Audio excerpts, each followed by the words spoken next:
Yep. And come on. Okay, now it's red, so that means we're actually live. I really paid attention to what color it turns. It goes from blue to red. So now we are live. So welcome to How They Got Hacked, episode 444. Holy crap. I think I typed that wrong. Is it 44? It is 42. I typed it wrong. All right. Now it's a properly titled How They Got Hacked. I just looked over, I went to read it, and I'm like, I typed out 2, but I pressed 4 numerically. Let's see. Oh, actually, hold on. I probably had you guys silenced. Let me see if that works. Woo! Can we hear everybody? Can we hear? Can we hear? Can we hear? Can't hear the other two. So someone said, all right, so now we should be able to. I just realized I had the desktop audio on mute. Mo, say something. Yo, can you hear me? Mo's a little quiet. I can't control that as well unless he can turn it up some.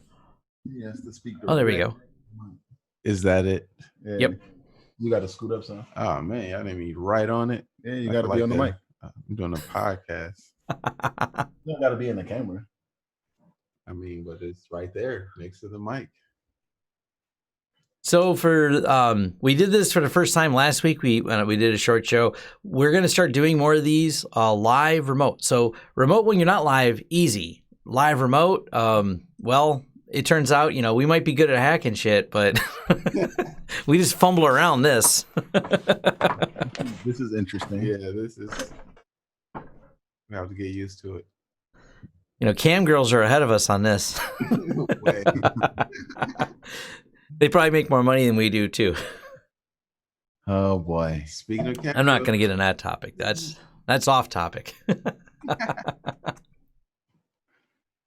Anyways, where do we want to start?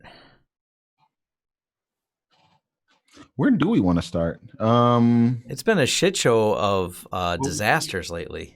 Well, that was a great segue. Speaking of cam girls, a particular network got hacked. What was that? It's in the key base. It's up in the conversation a little bit. Okay. Oh, do we have that in our show? We're adding show notes on the fly now. There you go. That is expert level show stuff. I don't even know where to paste it. I think a good first one will probably be the FBI unlocks iPhone 11 Pro Max using Graykey. Oh boy. Yeah. Here, let me pull this up real quick. So this is going to be an interesting because one of the challenges here is, iPhone's obviously denying they don't want to help, but it sounds like there's other places doing it. So even if iPhone won't help, well, there's other companies out there that's going to do it. Mm-hmm.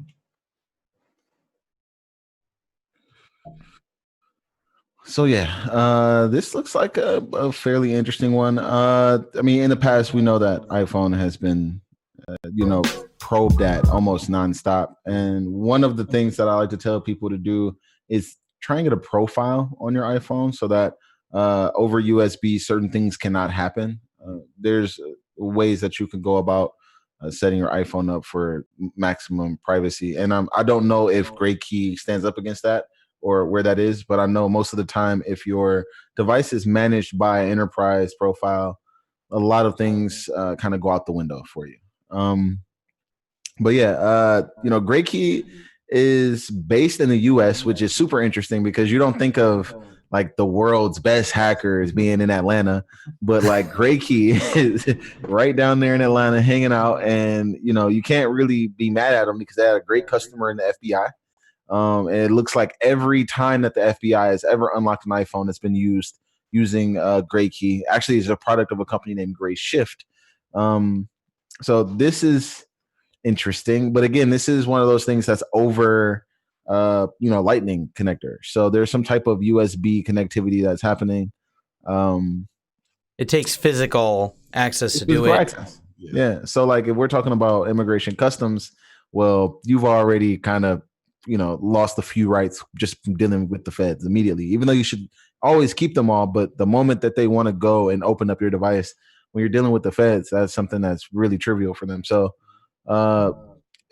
you can even see that Apple has been stepping up its efforts on the side, such as introducing USB restricted mode with iOS 12, which prevent tools like Graykey from working. Right. So update. Keep your device updated. Also, try and use a longer passkey. It looks like a 10-digit passcode. The maximum allowed requires Graykey an average of 4,000 some odd days on average to unlock. Let me see. Yeah, this is Nice. interesting. It sounds like it just can numbers in mind. Now I feel insecure. Yeah, I mean, even that's a lot of 6.5 minutes for a 4-digit. That's interesting. Bad. But this is also provided you are using digits, not an actual password on your phone. The entropy goes up dramatically if you're using a password on your phone. Oh boy. So yeah. This is, Cellbrite actually was able to do this back in the day because of the San Bernardino shooter. We know about this. But yeah, that's an interesting one. I always tell people when I'm traveling internationally and even within the States for certain conferences, for certain things at certain times of the year, I can't really get into too much detail. I always tell people your mobile device, mobile security, that's really, really imperative to keeping your operational security tight. It's one of the hardest things to secure. Physical access is a big problem. The fact that you got all types of bad actors that are supposedly trusted, like bad applications and bad cellular networks and bad Bluetooth devices. It's just an entire world around mobility that you can't really even. It's just hard to even defend. So it's you're a moving target, but the actors are moving just as fast as you are. And in certain cases, the FBI is an actor, right? It just depends on who you are. Yeah, and sometimes it can be egregious, just breaches of your privacy. I always laughed at if you read about Cory Doctorow when he worked for the Electronic Frontier Foundation and he did some work with a lot of legal documents with them. Whenever he traveled, he was a regular stop for the search and seizure at all the border crossings. His solution to it was he would wipe his hard drives and all of his devices whenever he traveled, and he would put just the Bill of Rights on there. He's a U.S. citizen, and he would put just the Bill of Rights as the only text file on his hard drive when it was empty and give it to him. Wow. Here, take my rights. Jeez. Yeah, use encryption, lock it down, power it off, use actual passwords that are higher entropy, not just digits. It's really inconvenient, but it's from an operational security standpoint, it ups your OPSEC that much more. And of course, privilege, least access privilege here. Don't put anything on there you don't need, because any of that is definitely potential problems. Yes, sir. WeLeakInfo, domain seized. Oh man! Say it isn't so. Just to kind of put this in perspective for people, they were doing something that I didn't realize, which was selling access to this data. I didn't know that. They had a extended, version of the database that was pay for only. And I think that's the reason why they got in trouble. It seems, based on my conversations with some bright individuals on this topic. I can't really feel bad for them at this point because I do, but I don't, right? Information is meant to be free.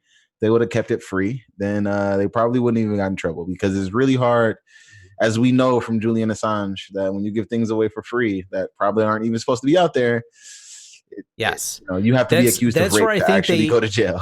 They entered the legal gray area when they did that, because once you start benefiting from someone else's misfortune, for example, it's like it would be, for example, let's say we had all the keys dumped to a department store. They're all available online. You can cut anyone you want. You can clone them because of an unfortunate hack. Being in possession of that, we know it's out there, but being in possession and selling that level of access is where you've probably crossed the line into getting your domain name seized. That's because now you're more than a facilitator. It's the same way when you create certain instructions. It starts doing that freedom of speech, gray line area, don't yell fire in a crowded theater problem that you have. So you can say anything you want. You got freedom of speech, but don't yell fire in crowded theater. They've ruled that as now you're causing chaos or facilitating it in some way. Yeah, it looks like a warrant is all it takes to get your domain name seized, and Yes. for it to be in custody of the federal government. Many people online were speculating if this was a real thing based on the way that it looks and some of the metadata. Seems like it actually turned out to be real, and they have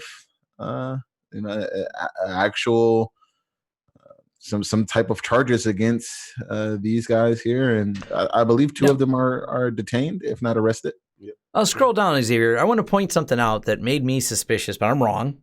They put the logo of WeLeakInfo on there, and that seemed like, doesn't this look badly photoshopped like every hacked website, like a script kiddie does? I mean, who do you think goes to go work for the FBI? It does. Yeah, it just has that look. I mean, we got this whole cyber-looking background. It's not this formal thing that you would see on legal letterhead. So I posted on Twitter, and I said I was wrong.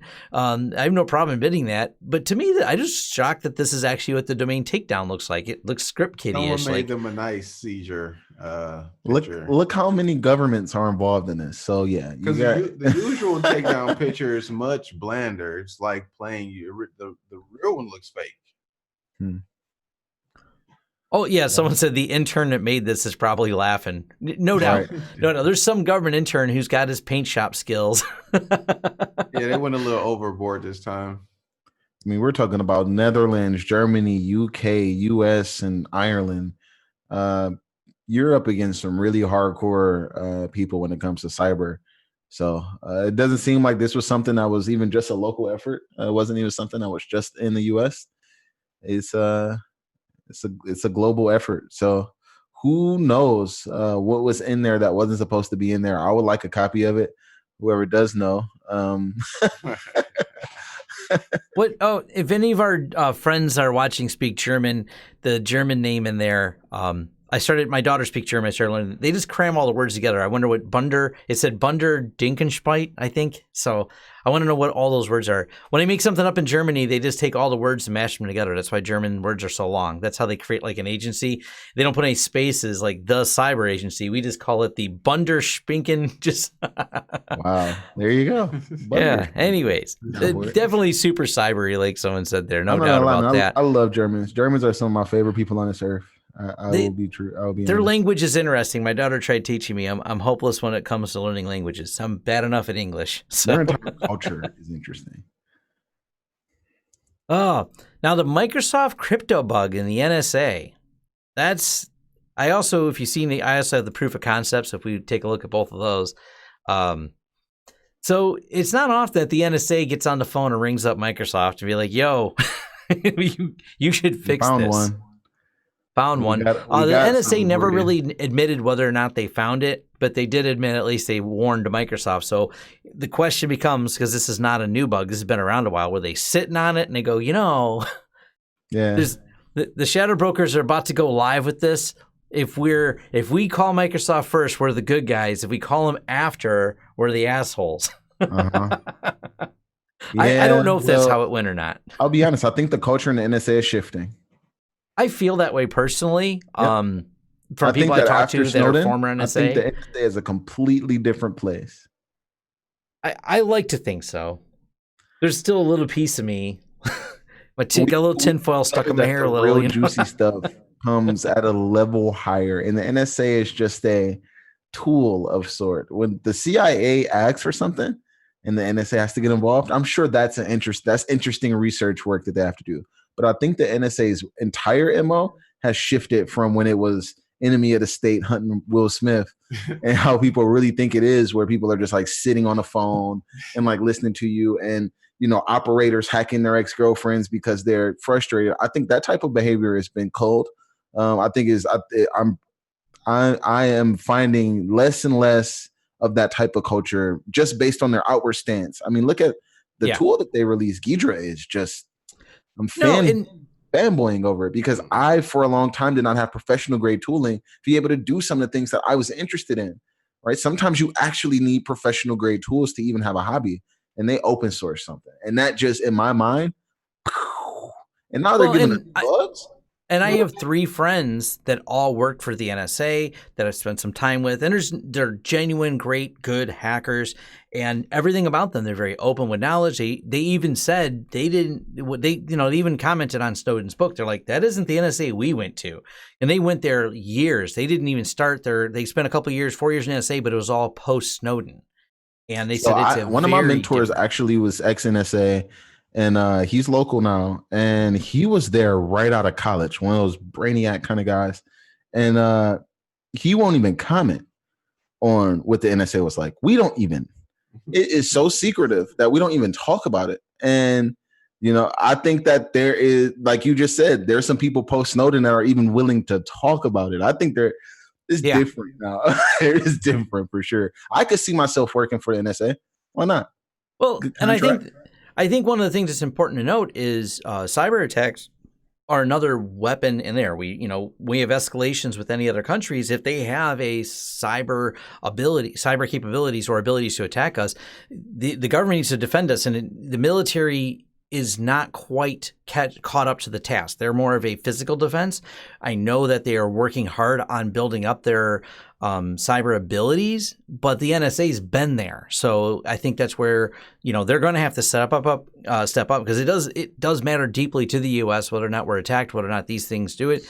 And the reality is, whether you like it or not, Windows does run massive parts of not just the government, but the, civilian world as well. So being able to validate something with that proof of concept already being out there in GitHub, that's definitely, And my understanding, this is pretty arbitrary now that it's out there of how to do this, how to sign things with this. You can sign TLS, you can sign everything on Microsoft. Now it says verified. Now when it says issued by, it says Microsoft, and it's really me, and I'm in ring. Now I'm a part of your trust store. Something weird like that.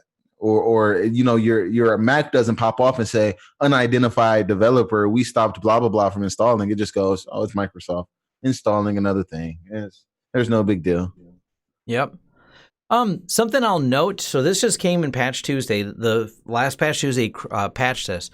The thing that wouldn't have been this wouldn't have been as big of a deal, and what would have been a big deal, but still is, this got all the glamour of Patch Tuesday. There's 2 RDS bugs for remote desktop services that are privilege escalation, no user interaction needed. You don't need creds, and that was actually in Patch Tuesday as well. Oh, wow. I don't have any notes on that. You can just go look at the Patch Tuesday. And Microsoft, by the way, the CVs they have issued for that, they're no commenting on them. They're just like, patch it, we'll tell you later. There's no I tweeted it out. There's no documentation on them. But they're a serious problem too. So you can get in with the RCE via the RDS system, the remote desktop services. You can pop a box with that, and then you have signed credentials with this. Boy, this is one of the best Patch Tuesdays they've seen in a while. Interesting. And no one's going to patch anything, so there'll be boxes getting popped all over the place. I found that internal engagements have things on them that, oh my God, you're like, why is this right here? Like, why did you put this? Because it's internal. Okay, I get it. But why?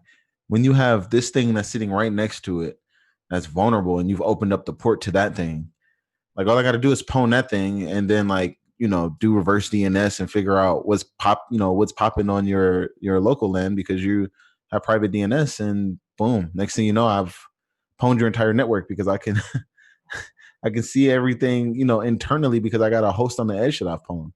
I don't think people realize how networking works, Tom. I don't. We need to do some demos just on lateral movement through networks because it is. I spent time yesterday speaking with an IT head of IT for not huge, but a decent sized company who just didn't understand lateral movement when we were trying to sort something out, not even related to security. He had stuff that wasn't working, and he kept wanting to blame the firewall. I'm like, it's on the same network segment. And I was shocked that this IT person who runs IT for this company of about 75 people doesn't understand lateral movement, why the firewall wasn't involved. So yeah, there's some knowledge gaps people have. Yeah, I mean, you know what? And that's the reason why we started this kind of content, so that we can help fill those. There's no judge. Fill them. There's no judge.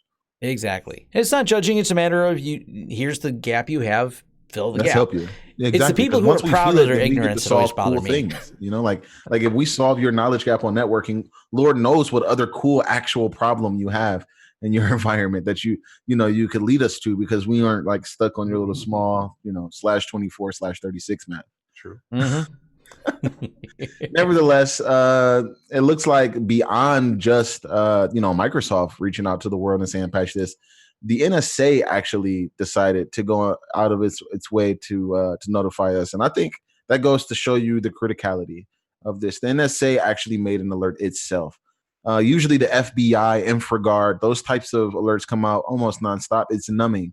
But you don't often hear that the NSA, you hear DOD, but NSA has come out specifically and said this one, out of all the ones, instead of hoarding it, for all of our operations here, let's just let the world know. Because we know every adversary is vulnerable to this. We've probably already penetrated every adversary using it. But we think it's so bad that we're willing to give this one up. To be used against us too. So ICS is a big thing. SCADA is a big thing. I'm hoping to do a talk on that coming up soon in March. So stay tuned. Yeah, and it's great. If through me talking about how to do things like transparent firewalls and Suricata, we landed a minor job from a client that had us securing their SCADA devices. They said, you know what? And this is that bridging knowledge gap. I had a bunch of videos on it that helped them understand it better. Than they just paid them a small consultancy fee to me to design it into their network and engineer it and set it up. Because they said, you know what? These SCADA things scare us because they can't be patched. They can't be turned off. They run old versions of Windows. We want an extra layer of filtering on there. That way, when Xavier comes and pen tests us, we pass. Exactly. But they're going to fail on something else. Don't worry. They got there's always something. They didn't tell you about the easy FTP version 1 on port 2222. Right. Oh, we just changed the port. We're good, right? Exactly. It's not on port 21. How did he know it was FTP? Customers. What else we got here? Oh man, Citrix. Follow that hashtag, my friends. Hashtag Citrix. It is a shit show of Citrix. They've been it's an interesting time in the world to be Citrix. I remember this was once one of those 5,000-pound gorillas in a room, and after a while, this is what happens when you have high adoption. You get attackers, man. People are like, yo, we just kind of want that one thing that you got. For one, Project Zero India. So shout out to all my Indian guys out there because they work hard as hell. They're up working when we're, sleeping. Yep. They're doing the off hours for us. They're hardcore. I got much respect for them. More and more hackers are coming out of India. Much respect. Mad props. So it looks like now we got a POC for that Citrix. I almost called it Citrix. Citrix bug that we reported on a week ago. Just a week, eh? Yeah. So this is where I love watching things iteratively progress through the hacker community. When this was first talked about, when the flaw was found, CVE 2019-19781, they actually said, all right, you got to get this XML file. It mishandles the way it parses the XML file. Here's how you get it. Here's how you get in.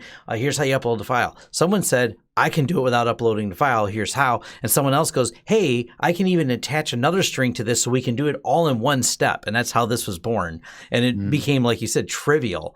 It was wild watching the escalation. And this is kind of the way of things now. Once a little piece gets out there and enough people start looking at it, each person iteratively will help build these. So it's like you have to patch these right away because a month later, one, lack of proper patching available. But even crazier, this will escalate out of control. If there's an edge that someone finds, it turns into just an absolute giant hole in the security of this. Here comes the botnets. The botnets. When XXE turns to a RX or RCE, and that's gonna be a rough one. Yep. And the next article below that's directly related. It's the friendly hackers seemingly fixing the Citrix hole and leaving a nasty present behind. This is the iterative piece of this. Was that the next story? Yeah, next story rendered. It's directly related. Oh yes, this was. Yep. Yes, I found this one. Give me 1 second. This really cracked me up. Yeah. Someone says, I'm going to hack it and leave a hackers, hole in the quote, back, right? Palware, no self calls it. Paleware. It's how you make friends. Leave something there. So, yeah. Upon gaining access to vulnerable NetScaler device, this actor cleans up unknown malware and deploys Neutrobin to block subsequent exploitation attempts.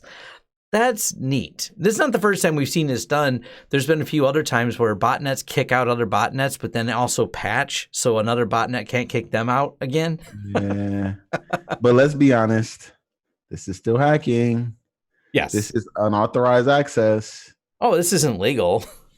Dude, he's not doing you a favor. I can't believe that they even okay, so if you go out and run this, you're in trouble, but they don't have to, they are not in trouble for doing this just because they did it against their own customers. They were able to find customers that were vulnerable, and this was their patching mechanism. That's the way that it's written for their for their book. But if you run this to go and maybe change the payload to not drop this, Neutrobin, not Robin, Neutrobin.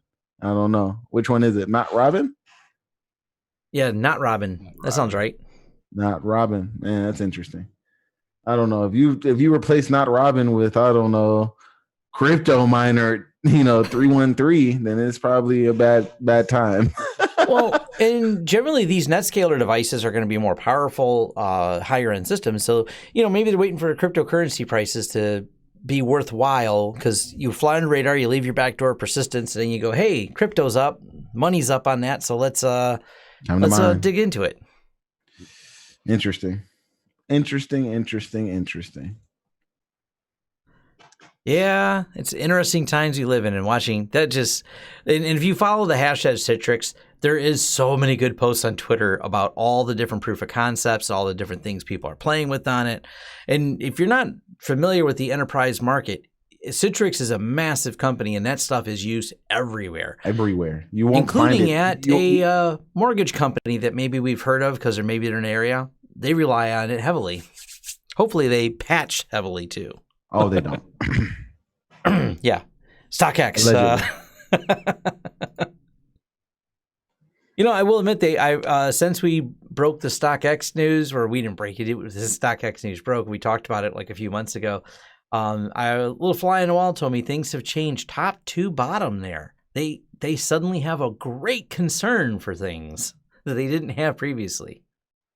Oh, nothing like a GDPR fine to light a fire under your ass. Hey, it's NC. The spy app, not TikTok, but ToTok. That's an interesting article as well.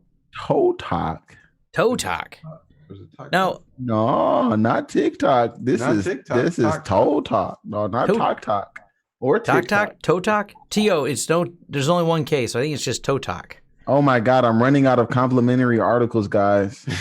Oh no! Somebody tell the people over at Wired to get fucked. No, just reset. Hey, we're giving them publicity here. I don't like that shit, man. I'm sorry. So this is a really interesting challenge that crosses over technology and morals. And what is the difference, Xavier, between a spying app and a communications app? Very guess little. Who's using it? Yeah, guess who's looking at the database? Yeah, that's really all it comes down to. So because this is potentially have the government looking at it versus Facebook looking at your Facebook Messenger, they have to make a decision of whether or not this is against the policies or not. And just from a data standpoint, the permissions needed are the same either way. It's now the question of, do the companies that make Google Play or manage the Google Play Store or manage the Apple Store, how much time should they spend, or should they be the arbiter of who gets to or who doesn't get to have an app on there because of this? That becomes a really almost a governmental thing. And the users are forced into it because if you try to load Facebook Messenger and you take your phone to China, it doesn't work. And same with this app. this app works in this particular country, but doesn't work in where Facebook and Messenger and others don't work. For example, they block Signal all over the place in a lot of these other countries. So the apps gain popularity because of them working like this in Arab Emirates here. They block the other apps, so you're forced to use this one. Seems suspicious, but it's really not. It's undoubtedly because of the government, but does that mean they should ban it on there? This is partly technical and partly legal quandary here, and it's forcing them to be into the arbiter business of we have to decide what is or isn't on our network. Listen, Google reinstated ToTok inside of Play. Apple hasn't done much. It just really it just reminds you that these things that we're keeping in our pocket, mobility, can be leveraged against you. Mobility has been leveraged against people prior, and it in the future will be leveraged against people. That's just how it works. Mm-hmm. Sucks. So, yeah. Sucks very bad. Absolutely. Privacy concerns and mobility is I mean, that's the biggest thing, right? Like when we think about our vehicles and you think about GM China, what kind of, what type of sensors are we putting on our car? If there's a Tesla in China, what kind of sensors do you have on your car, Tom? You got Bluetooth sensors, you got Wi-Fi sensors, you got cameras everywhere. Audio can be inferred from it's one big microphone because of all the glass. It's just like at a point. And we'll go a step further. It's got a microphone in it, and China has dramatically different policies regarding data than we have. For example, Apple has to run a server in China for the iPhone to work properly in China, because any Chinese national citizens that are using an iPhone in China, the data must reside on Chinese servers. They have to have Apple China to even sell in China. Basically. Yes. No servers are owned by Apple China. Which makes me wonder, because now you have instead of installing cameras on the street, they're selling Model 3s all over the place. China's really big on the Tesla. It's been selling really well. They have their own factories there, et cetera, et cetera. But what about all that data collected? Does Tesla still run a data center here on Amazon like they do, or do they run a separate Chinese data center? They run the Chinese data center. You have to run the Chinese data center. Have to. And then subjected to those policies. So now you have the spy machine on wheels rolling around, driven by all the consumers. You thought Project Greenlight was invasive. But we knew this already. Oh, boy. Yeah, so it goes deep. The future is just one big privacy invasion. I swear, that's all it is. I believe there's one camera inside facing. It's above the rearview mirror too for the inside of the Tesla. Is that turned on China? Oh, I bet it is. It's going to be used right along with the social score. Social. Oh, yeah. Your Tesla won't even start up for you since you got a low social score. You don't deserve. You got too low of a social score to go driving. You know what though? There's that small part of me that I've dealt with enough asshole drivers. I'm like, turn that car off. But see, how's that? That asshole can't drive. Someone is allowed to downvote you because they don't like the way you're driving. Ooh. You get enough downvotes, the car shuts off. Ooh. I don't know. We kind of do it right now. We call it points on our fucking license. That's true. That's true. But then then it's the arbitrary of the police are the arbiters of that. They have to decide, and you have to argue with them if you're driving like an asshole. My opinion is always I wasn't. Couldn't they just pull footage from the green lights and the surrounding cars? Yeah. To see if you were really driving crazy? Yeah, that's an issue. The social score, it won't even need. It won't even need human input. Won't even need human input. Wow. Nevertheless, people. Before I get too depressed, let's see. All right, let's move on to something else. Linux shit show happening. Have you heard about this, Tom? Oh yes. You are an SME here. You know the most about this history than all of us. Come on, kids, gather around. Uncle Tom is, not Uncle Tom. Yeah, Uncle. That wouldn't really work out. It somehow seems inappropriate. Yeah, that would, for whatever reason, just went really dark. Nevertheless, Tom will tell us all about why Linus actually isn't off of his rocker for once and has a point. Yes. So Linus had talked about this, and this ZFS on ZFS has a different license than Linux. They aren't directly compatible with each other. So Ubuntu's been dipping their toe in it, figuring they're big enough to give this a go. They're working on the ZFS on Linux. They're working on the different license incompatibilities with the GPL v2. They are both different open source licenses. The challenge, normally you would just say people play nice. If there's someone who's just not nice, it's Larry Ellis. The guy's a well-known flaming asshole with many stories to support and his insane behavior. My favorite Larry Ellis joke is the difference between God and Larry Ellis is God does not think he's Larry Ellis. And they just screw over people all the time with the way their legal dealings are. So I think what Linus is trying to say is he just wants to steer clear. He's not someone who likes litigious problems and things like that. And I don't blame him. He's actually, for being the father of the Linux kernel and all the development that Linus does do, he's not a billionaire like Larry Ellis who can afford a deep legal entanglement. So he's like, right. I'm going to avoid all of this. Don't stick it in my kernel. So right. I kind of see both sides of it. ZFS is a wonderful file system. I've talked a lot about it in my YouTube channel. It's on a lot of the storage servers, especially high-end ones. It's very popular. But the licensing makes it difficult, and it's one of the reasons why FreeNAS is built on FreeBSD, because it has the FreeBSD licensing is compatible with the whole licensing for that. So it's just a licensing shit show of argument. Make everything fucking open source, make everybody play nice, and Larry Ellis can retire one day, hopefully, and quit being an asshole. Dude, didn't he kill the JDK?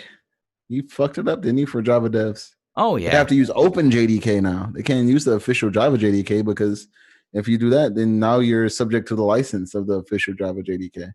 Look, most companies Oracle have lawyers JDK, as an expense category. Larry Ellis has them as a profit center at Oracle. They make money off all their attorneys. Baby's first breach. This is always interesting to me because I think safety is really important. And children's devices, things that we put on the internet that has anything to do with kids, things that we put on a network of any kind that will ingest or have anything to do with kids, we have to have an extra level of scrutiny on. Definitely. And it looks like Peekaboo Moments is a tool that mothers and fathers everywhere love.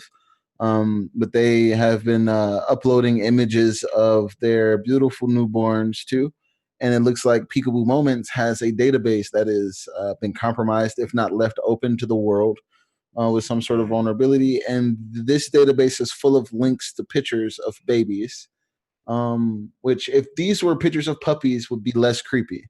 The developer BitHouse is the people who work on Peekaboo Moments, and they left their Elasticsearch database wide open. And anybody who uses the iOS or Android app, know that there's been no security thought about on that client. And it looks like data around like access keys for APIs, as well as image and video exposure has been confirmed. It looks like Peekaboo Moments was touting that it was a secured space, even though they did not take your security as seriously as we need them to. Yes. So API keys are exposed. This is potentially meaning your API key that you use on Peekaboo from Facebook, from Google. People could be using your API keys to do searches, to upload images, to look at friends, anything that the scope of this API key allows. So really interesting stuff, especially around the location of children, the age of children, pictures of children. Oh, man, it's really not good. Really not good stuff at all. So one of the things that's interesting is the perceptions of different age groups. My kids being a little bit, they're 18 and 13, so they look at privacy a little bit different. I think they're going to be more aware of it. The people that are my age that kind of got like, hey, look, technology, boy, they don't know what to do with it. Like I don't connect as well in terms of technology with most people that are over 40, because a lot of them have no clue. There's like, buy this, it's our first kid. Let's just put the kid on the internet and things like that. But my security friends, on the other hand, one of them that works over at Wayne State, him and his wife made an interesting decision. They said, we will let our kids decide if they are going to be online, if they're going to have photos themselves. So now their kids are like 6 and 3 or 6 and 5. And the reason I have to even think about how old their kids are is, yes, he's even using Facebook. Him and his wife have 0 photos of their children, because they decided their kids are still not old enough to decide. They have managed to go with no baby photos, no nothing, all the way till like age 7. Now, he actually uses a digital camera that he has a card in, like the old style stuff, that he does take pictures of his kids and archives and documents them, does not upload them to Google Photos. It's kind of like almost like an interesting social experiment. When he told me about it years ago when I met him, I'm like, no, this is a lot of work, dude. And I'm like, dude, he's maintained it all these years. I've been so impressed. Like, you gotta make sure that guy isn't working like for the CIA. Like, he might have good reason to not have pictures of his lineage. He's like, listen, I burned the Hells Angels once. They told me. It's funny. I went to dinner with him and his wife, and I hadn't been over his house in a while. I was like, does the kid still have hair colored similar to yours? And they kind of stared at me. I'm like, well, you got to remember, you don't post any photos, so I really don't even know what your kids look like. I wouldn't even recognize them, man. They're like, I ain't seen them in a while. Oh, Tom. Yeah. Remember Pseudonokadi? Oh, yeah. It's still going. They are officially publishing stolen data for the first time ever. We're pivoting ransomware to extortionware. Pseudonokadi, also known as R Evil, have publicly stated that they will begin to follow Mace's example and publish data from stolen from victims if they do not pay the ransom. We talked about this a few weeks back. And, well, it looks like, the people who were threatening TravelX never really dumped that data, but it looks like Pseudonokadi, also known as R Evil, decided, hey, today is the day we starting to leak. Here go the first part of the data. Here go the second part of the data.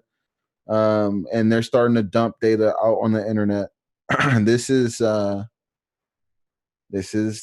first of many. There's going to be some copycatters. Oh, definitely. Something you're going to find kind of funny. You brought up TravelX, and it just popped in my head. Do you know how they hacked TravelX? Exposed RDP? Citrix, Scaler. Oh, the Citrix. Was it ADC? Apparently, it wasn't patched. So, wow. Yep. Actually, here I'll drop it in. I'll drop it in the thing. It's in the. Actually, I should drop it in the show notes too. There we go. I made it the bottom one. All right, cool. Yeah. Cyber TravelX unpatched Citrix web bug patched. So they patched it after they got pwned. Gosh. TravelX is still offline as of January 15th. It's the 19th, folks. That's a lot of money going down the tubes. Oh, I'm sorry, Pulse Secure. Not this Pulse Secure, but they also had more than one. Then this is actually, I was listening to, I want to say it was a Risky Business podcast. One of the problem is they had multiple ways they could have got in, so they're not even sure which one they used. They had the Pulse Secure unpatched, which was unpatched for a long time, as Pulse Secure was in April. So they had an unpatched VPN since April. VPN gateway. Yep, unpatched VPN gateway, and they're running Citrix. So which one did they use? You guys got holes on both sides. All of them. Yeah. They probably had data coming in one way, going out the other. It could have even been 2 different levels of privilege. Probably had low privilege somewhere else and decided to try something else, and boom, next thing you know, your system. You're like, all right, fuck it. I'm leaving the other thing alone because I got a system over here. So let me just make a user, open up RDP to the world, boom, now I'm in there, and the rest of the game is mine. I feel there's going to be some story we're going to get sometime, and I hope Darknet Diaries covers it. I want to find 2 different hacking groups that are willing to kind of fess up to hacking something, do it anonymously, but when they hack some company at the same time, like what do you do when you find someone's already in when you're like, hey, I'm robbing this place too? Exactly. Like the beginning of the movie Hackers. Yeah. Oh, man. So you better get your jerk pass ready. It looks like some cam network leaked sensitive data for thousands of models. Yeah. So at least it wasn't your data that was leaked, but all those poor models that leak so much more than their data They've now had their ID pictures, passports, and ID numbers, as well as their names, release forms, and driver's license images, all given. So that's their that's pretty bad. A lot of words in this article I cannot read, but it looks like it looks like it's pretty bad for these girls. All they want to do is make a quick buck, and now it looks like 20 gigs of this data was exposed in a Amazon S3 bucket. So yeah, 875,000 keys, such as photos and videos, but also personal info for over 4,000 models in the entire world, which means GDPR will probably be a issue. S3, we've been talking about S3 for quite the time. Yeah, I don't got much more to say about S3. Shout out to my S3 surfing. Secure it. S3 surfing is a thing. So, 42 episodes, almost more than 42 times we've talked about Elasticsearch being wide open. There's usually more than one of those per episode. Amazon buckets exposed, star, man, just wide open that thing. Yeah, it looks like in a year we found that people should probably patch. People should probably not expose things onto the internet that are weak. People should probably not click links. Should read invoices with a close eye. These are some of the things that we've explained to you. If you do all of these things, you are considered operationally secure. And this is not something that you just do once or twice. It's a habit. I actually locked Mo out of the house mistakenly. He's behind me. Yes. By a few minutes, of course. And I locked the door behind me just because in my brain, that's the first thing you do when you walk through. Is just like, that's one motion to close and lock. Yep. Speaking of close and lock, looks like I push myself away from my desk and lock the computer. That's how I roll backwards. You know what I mean? It's just I'm here at my office right now on a Sunday completely by myself. There's no other, the doors are locked. There's another locked door. Like the likelihood of anyone wandering in pretty low. But I still, if you get it in the habit all the time of this is how you do it, it just makes your life that much better. Exactly. I'm working on setting up another secure VM as a jump box with some other tools on it, but it just becomes, I do these over and over again because we become habit. I go through here, I lock down SSH, you never open up root. Then once you get your keys installed, you paste the key in. Awesome. That's why things like Cloud Init when you're building VMs are so nice because you never have to go through that phase. You can drop the key in when it builds the VM, so you're never even exposing it via password. Just everything, you come in, breaks it all down to process, procedure of security. Makes your life a lot better in the long term. I swear it does. But I think that's all of the things that we had for the show today. How much time we got? We got 47 minutes. We did pretty good. We did pretty good. We got through all the stuff. We got through emergencies this week. Get the show out to the people. We had a lot of things going on. I actually flew into town to do the show. We got snowed on. We had to remove 12 pounds of snow. Yeah. Yeah, that happened. Yeah, but we made it. And, we made it. Yeah. We made it. We didn't. We're probably gonna do more of these remote because it's winter, and winter in Michigan sucks. Badly. It's the only reason. It's one thing. I'm not a big winter person in this state. Of course, I don't like the real hot, so I want like this perfect, nice 70 all the time. But I don't know anywhere that exists just yet. I'm down for 80 all the time. 80 is not bad. I'm down for 80 okay. All the time. I'm talking about Monday, Friday, winter, summer. When I find that place, that'll be Johnsonville. I don't care who's there. I'm conquering it. It's a part of my history. Hey, I'm saying. See something, go get it. But where I'm at now, it's always about 15 to 20 degrees warmer than it is here. So I'm happy. Oh, he's bragging now. It's a little warmer down there. In the south. It's muggy as hell, man. It's almost cherry blossom season on there now. We barely got a winter. We barely got grazed. We had 2 snows this entire winter. 1 snows in the fall, technically. That's true. Yeah. And usually our last biggest snow is the weekend of Valentine's Day. So second week of February is 3 weeks away, man. I don't think that we're going to get dumped on that hard in the next 4 weeks. That's just me. I think we're going to skip winter this year. I'm going to be up next weekend. I'm going to be, and we'll talk about this offline, but next weekend I'm going to be in the middle of nowhere in some snow at a snowdrift rally. So, Nowheresville. The weekend after that, I'll be in Nowheresville, Virginia, speaking at a CISO summit. Cool.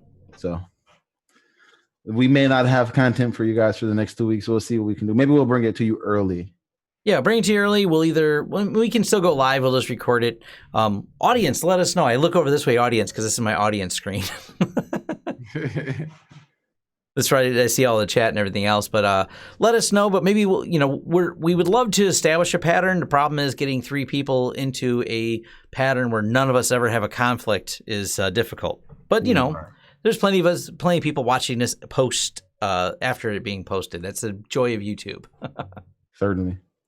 And I'll work on looking deeper into the podcasting thing to see if I can build an automation tool or find one. I'm not going to make it. I'm sure one exists. And if someone does know it, I'm easy to get a hold of. Throw it in my forums, throw me a link, tweet it at me. If you know some automation tool that takes the metadata and everything from YouTube and makes it a podcast. I know how to do it manually. That's not a question. I do too many things manually. If someone's got a bash script that make my life better. Yeah. Look us up. Hook us up. Anything else? I got to jump the show notes in. I think that's it. All the wonderful stuff we talked about will be in the show notes of the episode. I'm dropping them in right now, so it'll in the YouTube description. Down below. All right. Until next time, I am going to sign off. All right, guys. I'm going to end the stream. Later. Take care. See you next time, whenever next time is. Peace. Peace.